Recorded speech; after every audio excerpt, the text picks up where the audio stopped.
o el funcionario tal o cual de tal institución. Simplemente seguimos adelante, pero es indispensable.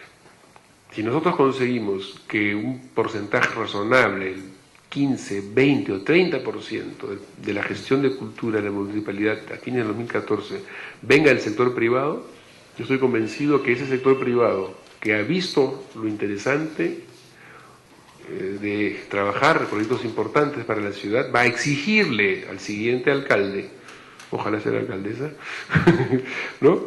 Va a exigirle continuar con esos programas. De eso se trata. Entonces, a veces, cuando uno habla del sector privado en términos de gestión cultural, a mí me han dicho de todo. Me han dicho de todo en conferencias y en mesas redondas, porque yo creo que el sector privado es indispensable.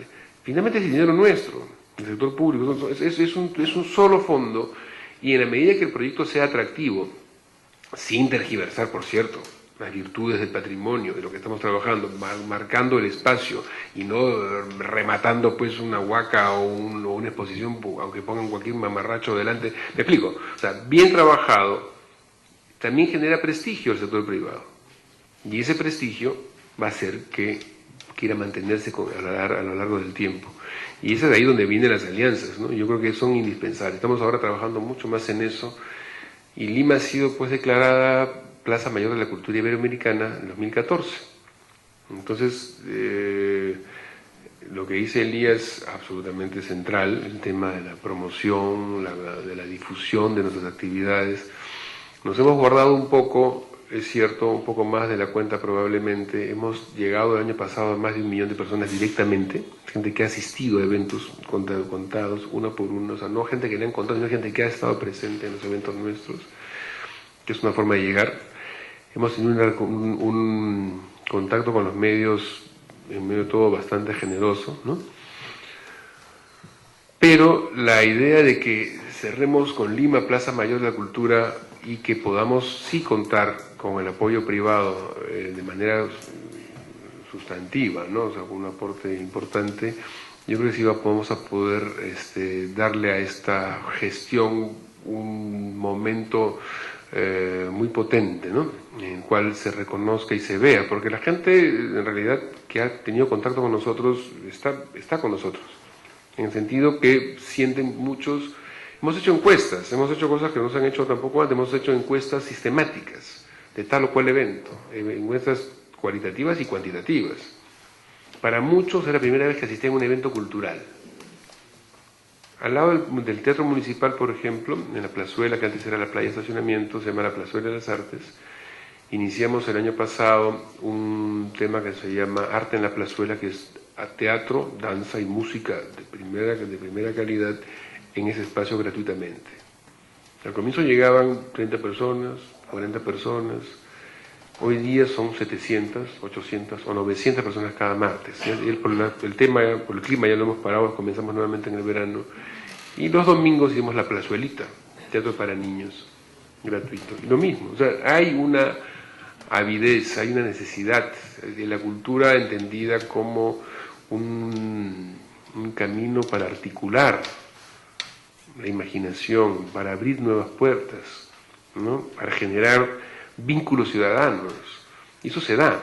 O sea, no es una extravaganza, no es algo que uno hace porque no tiene otra cosa que hacer. Es cierto, la cultura forma parte de las industrias del ocio, también.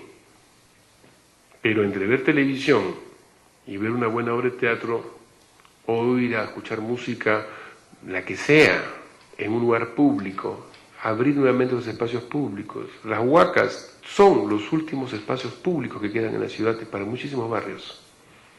Por cuestiones del destino, son unas manzanas con un cerro sucio allí. Si nosotros hacemos que cada una de estas huacas, aisladas por las 4 calles que las rodean, se convierten en un lugar donde la imaginación y la fantasía son posibles, entonces hemos cambiado las cosas. Estuve el sábado antepasado en la Huaca La Alborada, cerca de la avenida Tupac Amaru,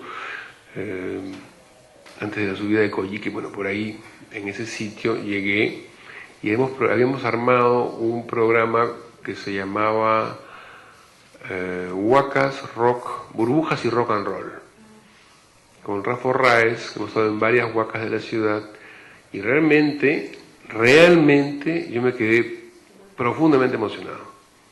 Hay una canchita de fútbol, estaba la Huaca, estaba el colegio, no sé si se llama Francia, o no sé cómo, no me acuerdo muy bien el nombre del colegio.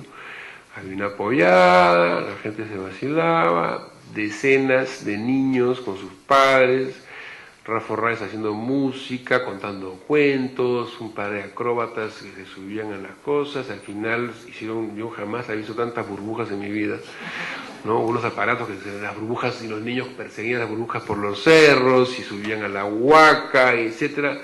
Entonces digo, eso es real. Eso no es algo que yo he inventado, ni que yo creo que se puede hacer. Hemos constatado, no puedo decir hemos probado, pero sí hemos probado que eso se puede hacer y que el efecto es inmediato. El nivel de satisfacción es real. Entonces, vincular a las poblaciones con su monumento, ¿no? Es ahí donde para nosotros está el kit del asunto, ¿no? ¿Cómo hacemos para que se engarcen ambos elementos, ¿no? Y sin forzar las cosas. Nadie está obligado a ir a una Huaca. Nadie tiene por qué ir. Nadie debe ir a un museo. Nadie nos puso una pistola en el pecho para que yo vaya a un museo, jamás. Me explico. O sea, uno va porque le provoca. Y si el museo no es bonito, la gente no va. Y si la muestra que fue Elías es un mamarracho, Elías va a decir, vi una muestra pésima, muy mal armada. Hoy día Elías es nuestro principal propagandista. Pues es genial. Me explico. O sea, hay que dar y generar experiencias de calidad. Eso no es un tema de caridad, de dádivas. Es un tema educativo. Hay que generar experiencias que a la gente le satisfaga. No esta idea que la cultura es porque es importante. ¿Por qué es importante? Bueno, es importante, pero hagámosla importante de verdad. Mostrémosla como tiene que ser mostrada. Y que la experiencia cultural sea una experiencia enriquecedora y no una especie de aburrimiento sin nombre. Y no vamos a la idea del museo como el mausoleo del arte. Cambiemos eso. Y esa es un poco la idea. Digo que más o menos ya me entusiasmé un poco. Vayan al Museo Metropolitano. La exposición está hasta finales de julio. Vale la pena. Son fotos tomadas por una niña desde el aire, usando diferentes mecanismos. De Lima, de Huacas de Lima, desde el aire. No van a creer lo que van a ver. Muy bien armada, muy bien presentada, con su guión y todo lo demás. Pensar en el sector privado no es solo pensar en fondos. Eso es lo que dijiste y que creo que hay que conversarlo un poquito. El sector privado es mucho más, puede ser mucho más que plata, que fondos. Hay un expertise en lo que es gestión, en lo que es manejos, en la visión empresarial de cómo trabajar el tema de patrimonio, etcétera, y ese es otro tema que es importante. Alianzas públicas privadas es algo que está de moda, por lo menos en el discurso, pero falta mucho que trabajar en la práctica. Ahora todo el mundo habla de relaciones públicas, alianzas público-privadas, ¿sí? O sea, está de moda, ¿no? Pero hay mucho que concretar. En el caso del patrimonio arqueológico, que es el tema, te has vacilado ya yéndote por todas las ramas del árbol. Yo me concentro en la Huaca por un rato. Bien, no, está bien, está bien. Tenemos unos ejemplos, decía, desarrollados sobre todo en el norte, durante los últimos años, de alianzas públicos-privadas, pero también de alianzas público-público y privadas-privadas. Y muchas veces la alianza público-público, como bien lo has demostrado, en muchas de tus intervenciones son tan importantes como las otras. Y también las privadas-privadas. Esta idea que creo que todavía subsiste de que una empresa agarra y apadrina algo y quiere ser la exclusividad, está desapareciendo. Y lo que las empresas buscan ahora, no todas, es ir en alianza con otras. O sea, su prestigio va a ser más grande si va en alianza con otra empresa importante, bien posicionada, en la misma aventura, en la misma cosa. Entonces, las relaciones privadas también son importantes. Y los tres tipos de alianzas son una suerte son cruciales, ya que en la práctica se entremezclan y se convierten en una macroalianza con el fin común de lograr sinergias imprescindibles para la conservación y uso social de nuestro patrimonio cultural. O sea, a la larga, cuando alguien trabaja en alianzas y comienza alianzas público-privadas y públicos-públicos y privadas-privadas, y todo va convergiendo en la misma gestión y adquiere una dinámica muy potente. Más aún, estas combinaciones de alianzas se manifiestan también y se enriquecen con alianzas entre instituciones nacionales y extranjeras.